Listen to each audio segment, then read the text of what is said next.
tapusin natin ng linis to ang ang maliit.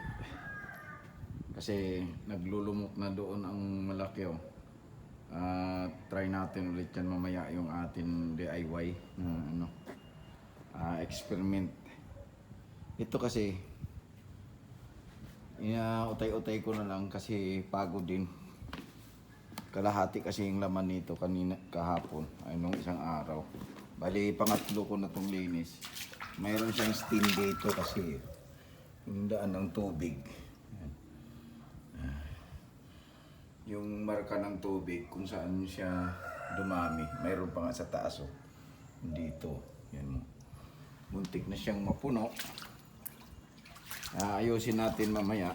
Ito nag-ano ako ng may sabon at ang tawag dito may chlorine. Yan ang ilinis natin mamaya. Gamitin natin ito yung water can, pressure water can,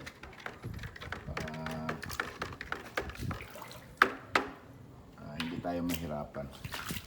Okay, may brush din naman ako kaso lang mas maganda yung ganun. Nasubukan ko na kahapon eh.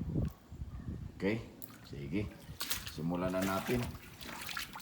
Pakita ko na lang sa inyo mamaya maglinis. Ang paglimas hindi na kasi nabilis na ako naglimas nito na nakabidyo eh. Okay, sige, off na natin to muna.